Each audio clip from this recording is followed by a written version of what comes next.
What's up, guys? Welcome back to World War Sprue, and I have a confession to make. A couple months ago, I was walking through my friendly local game store, and I ended up buying a Warhammer 40k Intercessor. I painted him up, and I thought, hey, this was cool. And so, I went back and bought 4 more Intercessors. And then I thought, hey, this is awesome. And they have these individual sprues from a promo, I think, that came out during Indomitus. And I thought, hey, this is cool. Oh, what are those? And then I went and bought Infernus Marines. And then I said, oh, that's cool, but I need to make him a lieutenant. So I kit bashed a lieutenant.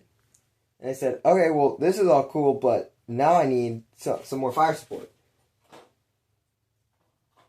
So I went out and bought the Dark Angels Combat Patrol. And now I have a lot of plastic crack on my hands.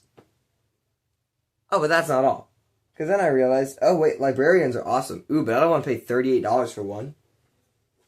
Why don't I just make a librarian out of those intercessor kits?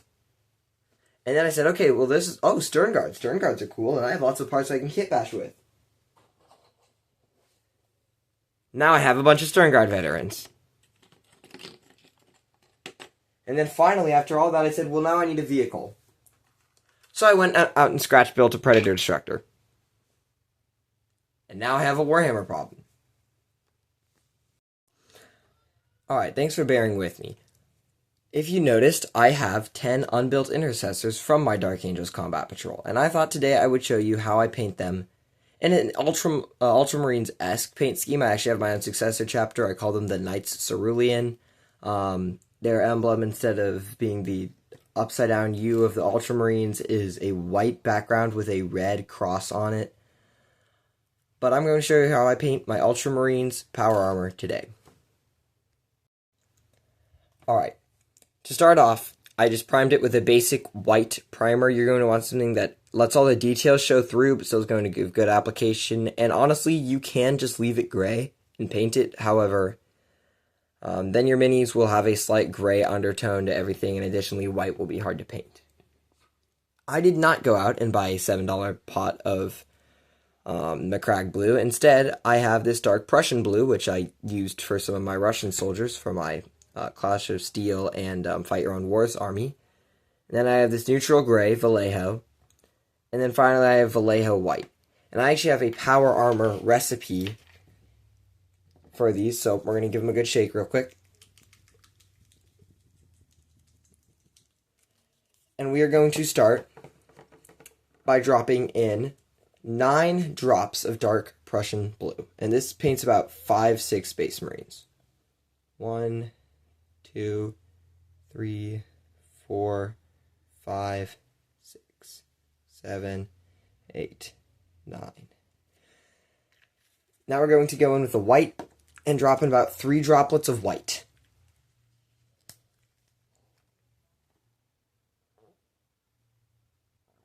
And I usually like to add a 4th. My white's very thin, so you notice I dropped 4 drops down there. And finally, we're just going to go in and drop maybe 1 drop of dark Prussian gray. It just kind of tones it down a little bit. Adds to the grim dark feel. Now we're just going to grab some water.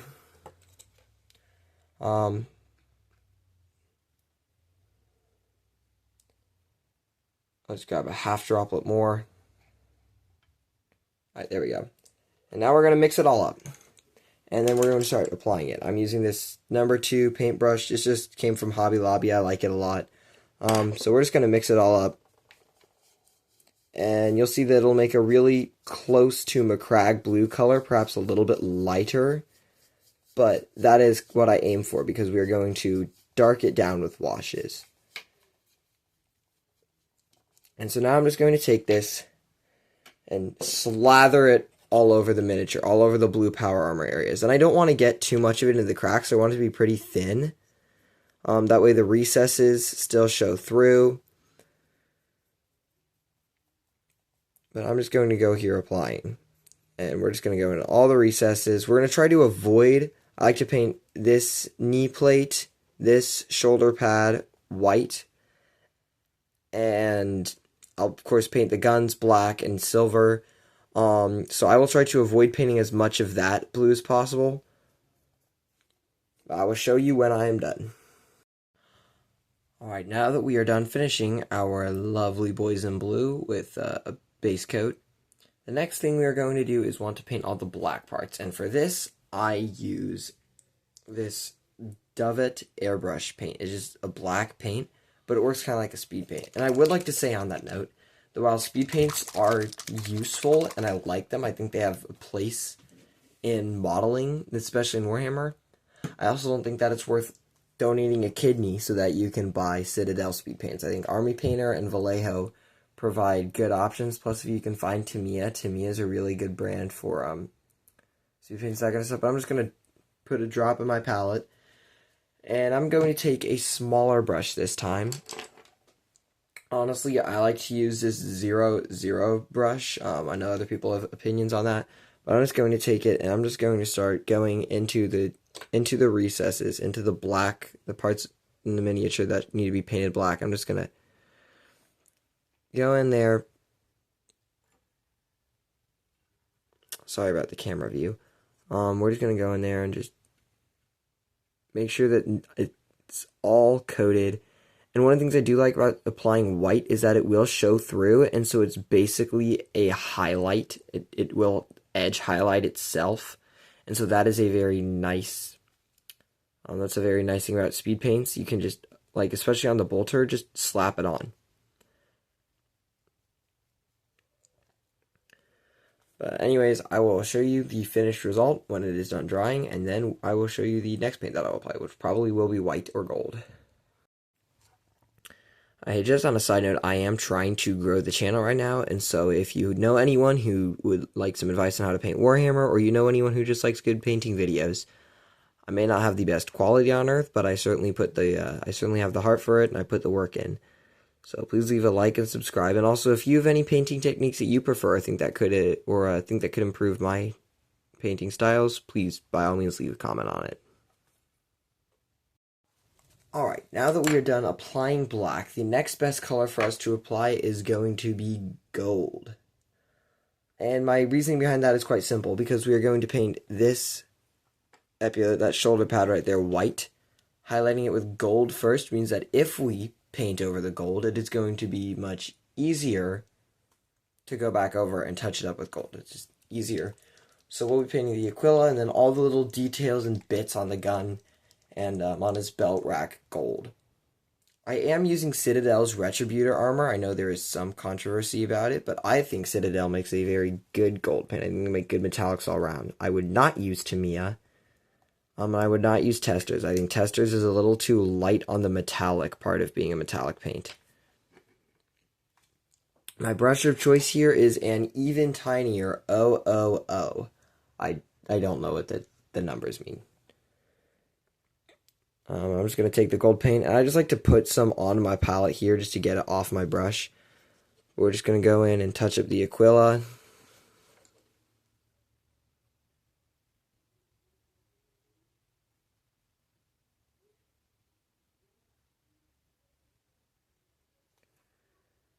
Here's this little key thing on his belt, so we're going to paint that gold. I do like gold as a contrast color, especially on Ultramarines. It looks incredible. Now we're just going to carefully go over the shoulder pads. And I did choose a special shoulder pad here with the little Imperial Aquila on it. So we will have to paint that gold as well. I like that the Intercessor sprue, this is all a new experience for me, but I love that the Intercessor sprue comes with so many options. Like, if you have a sprue of Hellblasters, a sprue of 5 Hellblasters, and a sprue of Intercessors, you can make like 25 different poses with the Hellblasters and like 30 different poses with the Intercessors. And you can actually get some really interesting and fun ones too. Like, I was considering making a Hellblaster that looked like he was reloading his plasma incinerator after he ran out of ammunition. But definitely, if you are getting into the hobby, get the Dark and you want to play Space Marines, that is, get the Dark Angels Combat Patrol. It is by far the best starting point for a new player. Now that we've painted all of the gold, the next color we're going to do is pure white. Just regular white. We're going to want to paint his right hand kneecap, left hand shoulder pad, and then I like to put, as you can see on the back of these intercessors, I like to put a little white cross on the back of them. And I will have to freehand the detachment symbol. But that will be after I'm done with all the highlighting and all the washes and that kind of stuff. I mean, not detachment, unit type. But I'm just going to take some white, drop it into my palette. And I'll be using the same brush I used on the gold, or maybe I'll go maybe a size up for the shoulder pad. You can also use a size 1 brush. These also work very well. But I'm just going to get some white on my paintbrush and just start applying it carefully. And I will need to use multiple layers because I did miss really bad with the blue. But we're just going to apply it carefully to this knee pad here.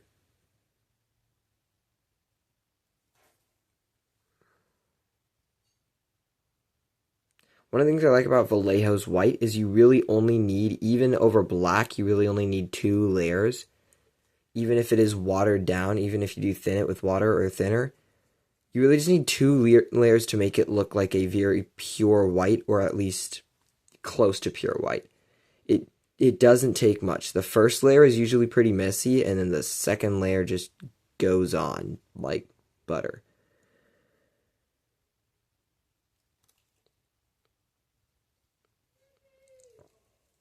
Additionally, I will paint the little white cross that I always put on the back of their backpacks. And I paint them in varying sizes because for my lore, they come from a planet that has a lot of white chalky rocks on it. And so they use these white chalky rocks that they have outside of their homes to remind them of where they come from.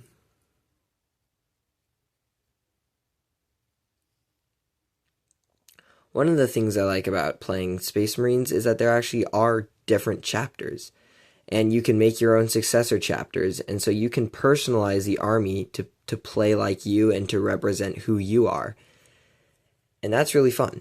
For example, I like the Ultramarines, but I also think it's cool to have a successor chapter that maybe works in cohesion with them. A successor chapter that maybe comes from a world that you design. You know, I wrote my own entire lore, and I might do a video on that if enough people ask for it. But it's cool to have something that you can distinctly own as yours in the grimdark future of, well, in the grim darkness of the grimdark future. Alright, now we want to go in and paint all the little pouches on this Marine. So we are going to be using Tamiya's red brown, and I got like 30 Tamiya paints for almost nothing from a friend, and I do like them, but I think Tamiya paints are better suited to painting, I would say, historical models. Many of you know that I play 172nd scale games, but I also have a fair amount of 135th scale models. This 135th scale Panther was painted entirely with Tamiya paints. I think Tamiya is great for the big historical models, but not so much for painting Warhammer. But it does do the job on leather pouches and that kind of stuff. And with Tamiya, when you open it up, there will be paint on the inside of your lid, and so I like to use that as paint, and then I just apply thinner into it about twice a month, just to keep my paint running. We're going to want to paint the scabbard that his close combat knife has been sheathed in, and then we will also go in and paint all the leathery pouches that he has. And when I build my Space Marines, I like them to have all the drip. I want them to have the leather pouches, I want them to have the close combat weapons, the bolt pistols, the purity seals, in addition to, of course, one of the coolest weapons of all sci-fi, the bolter.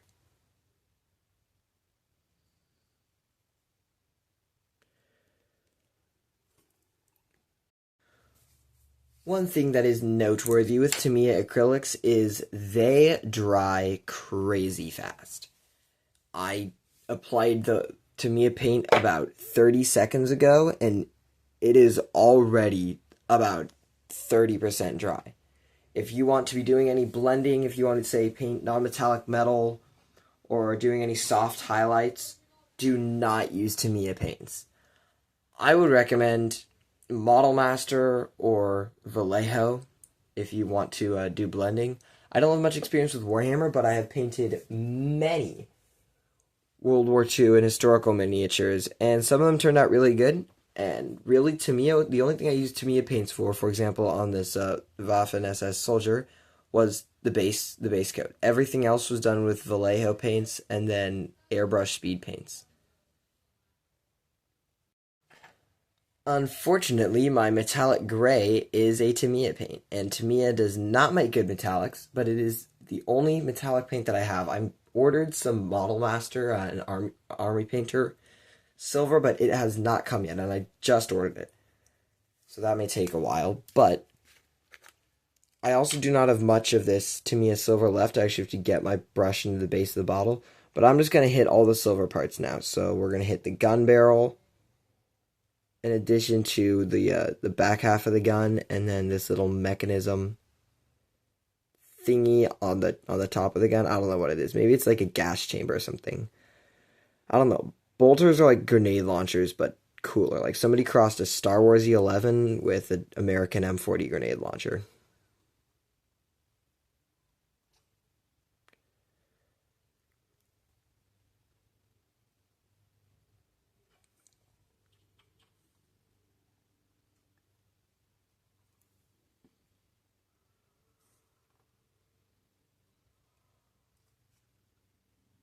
Another thing I will say about Tamiya's metallic paints is they dry incredibly quickly, and they will ruin a paintbrush unless you take very good care of it.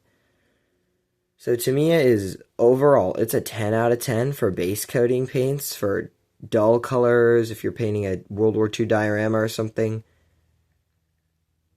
It's like a 4 out of 10 if you're painting Warhammer. Except for little leathery pouches. Or I guess if you were painting like a Tau army, Tamiya would probably be really good. Tau or Orcs. But not for Space Marines. Next up will be all of the little red parts. And I did touch up some of the white, so some of that will take some time to dry. But I like to use this stuff at airbrush paint. It works, again, like a speed paint. But I'm just going to put a drop of that in my palette and get to work. And one of the things that I do when I'm painting eyes is I prefer to use a sewing needle that I dulled down using a file. But this makes it way easier to just get the red paint into the eye socket that I want it to be in, instead of spilling all over the Marine's helmet, which is not something you want to have.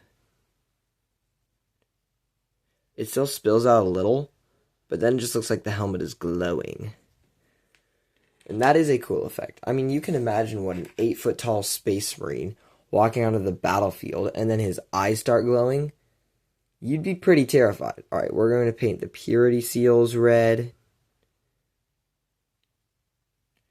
And we're going to paint the handle to his knife red, because red is a cool accent color. And I love how red adds depth to a Space Marine army. Like, most Space Marine armies seem pretty bland, but you can always add red to them. Paint a little red cross here. Another piece of lore that I have is that the crosses on their armor are painted with the blood of heretics. Basically as a warning that if you mess with this Knights Cerulean, you're probably not going to survive. Alright, now we are going to do edge highlighting. And as you can see, I still have some blue paint in my palette here. And what we are going to do is we are going to take this white airbrush paint, and I'm just going to add this, or Vallejo white, and I'm going to make it about a 50-50 mixture. And that is going to give me enough paint to do edge highlighting. And with my edge highlights, I just want to target the major areas on the miniature. I'm not looking to highlight every single teeny tiny edge. I am looking to highlight the big parts. I know there are some people who are far better at painting than I am who can paint all the teeny tiny areas on a miniature. I can't do that. I use the 00 or 000 size paintbrush. And I just go in and I just get all the edges touched up, all the significant parts. So for example, if there's a part of the knee armor, like I normally paint on top of the knee plates or on the legs. For example, this part right here, where the front of the leg armor goes into the side of the leg armor. That's a good spot to drop down an edge highlight, because it adds your eye, draws the eye there. Or on top of the shoe right here. That's a good spot to drop an edge highlight. And yes, sometimes my edge highlights do get a little messy. And when that happens, you can either roll with it. It adds a little bit more of an anime look to your Space Marines, or you can paint it over and try it again. There's no wrong way to do it, you know? Rule of cool applies. But I'm just going to go over the entire Marine and do that. And then once it is done, I will go in and start highlighting the leather. Alright, I have finished edge highlighting all of the blue parts on my Space Marine that I wanted to edge highlight. I didn't edge highlight everything, just the significant parts to attract your eyes there. The next thing I'm going to do is edge highlight the leather. So to start off, we're going to use this Model Master Panzerjunkergelb 1943. It is a yellow-brown, but I'm telling you, it works like magic with the Tamiya red-brown. And then afterwards, the next thing I will go to will be the basic skin tone from Tamiya. That just absolutely makes the leather look peak. It makes it look like the leather was stretched perfectly. It makes it look like the Space Marines are the Imperium's finest, as they are. But I'm just going to take it. And the Model Master, again, has this little handy little lid that I can just get the paint right out of. What I'm going to do here is I'm going to go through all of these significant parts of the leather, and this highlight can be a little bit chunky. That is okay. Because the idea is that we make the leather stand out. In the sea of blue, we want the little bit of brown here to look powerful. I'm just going to go over this, and then I'm also going to just add a little wrinkle in the leather right there, and maybe right there.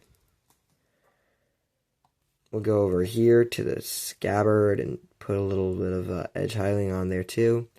I do like to paint my purity seals all white because I think it looks a little bit more pure. But that is just a personal preference thing, so of course I will add a little bit of tan perhaps. But that's really all we're going to do with this here. And then we are going to paint the strap of the bolter with this Dunkelgelb too. I think it just looks cooler than painting it brown. I think it makes it stand out a little bit more.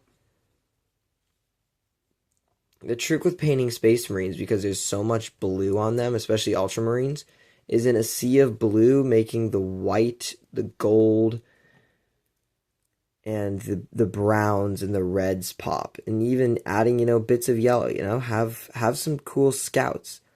I think if I ever get some Phobos Marines, which I will at some point in time, I'm probably going to paint them in a digicamo.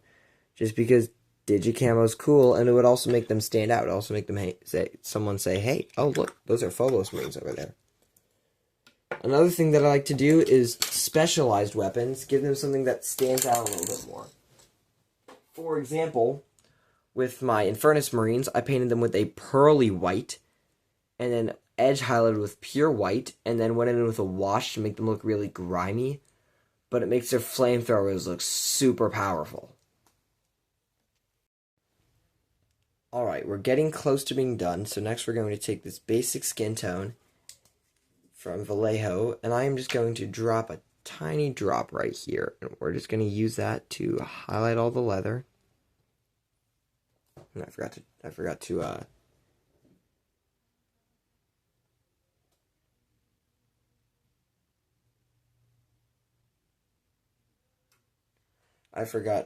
shake it up real quick. I'll just give it a quick shake.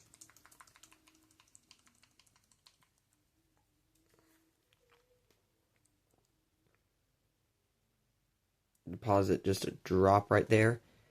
And now we're going to use that to paint both the inscription on the barrel, on the barrel of the gun right here. So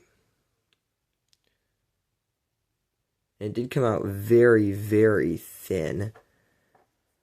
But that is okay, because now we are just going to go, and really all I'm going to do is just dab it on.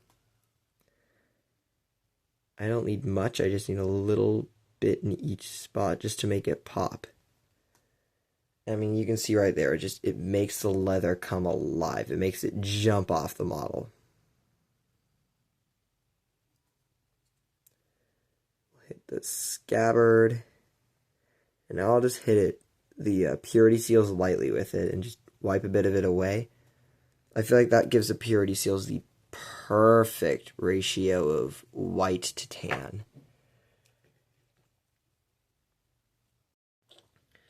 The last order of business is applying a wash to this marine. And so what I do is I take my black airbrush paint and then I make it 50-50 with water. Sometimes I'll even go a little bit deeper. And I'll just apply this on the base at first to see how it's applying. Okay, so it's still a little thick. So I'm going to go in. Where did I put my... There we go. I'm going in and I'm just going to add a little bit more water. And hopefully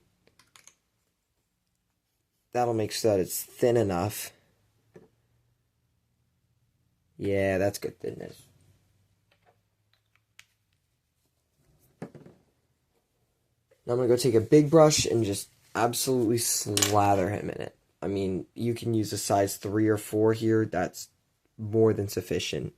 And I will wipe away the bit that is any wash that gets too much on the flat parts of the model. But my main goal here is to make everything pop.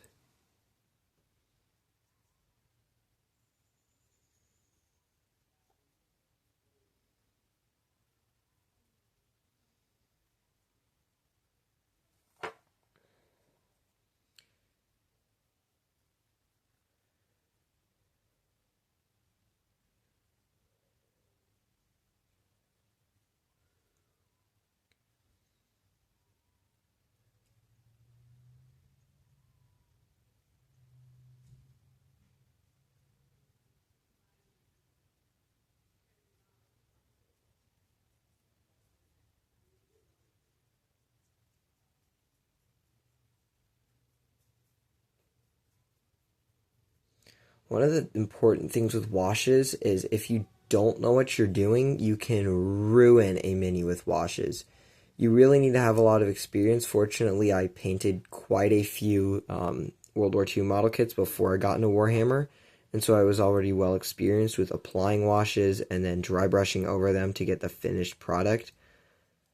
But I would say for your first couple Warhammer miniatures, it might actually be worth getting a pot of Nuln Oil or Agrax Earthshade just to apply over them and then following Citadel's instructions rigidly. Normally, I don't endorse Citadel just because you have to practically be an organ donor just to, afford them. But I do think with washes is one of the things that is worth buying unless you know how to make a wash that you want. So now that he is completely coated in a wash, we're going to wait for that all to dry, and then I will dry brush him to finish it up. Alright, for the final step, we are going to dry brush the Space Marine. So I'm going to take my dry brush and just gather some of this paint here. Just tap it out. And now we're just going to start dry brushing all the top parts. And our main goal here is really just to undo all the effects of the wash. Not undo, but just tidy it up a little.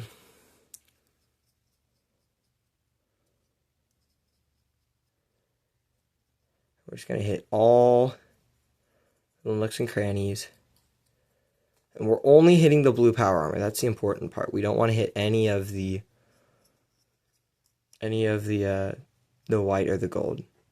And that's done. So, basing wise, base them however you want to. You have your own army, you have the way you like to base them. I like to just grab sand, slap on white glue, apply it on the base, and then just stick some tufts down. A great example is this Blade Guard veteran. But yeah, thanks for watching. Please like, subscribe, and leave any comments on other videos you'd like to see me do. Thanks, y'all. Bye.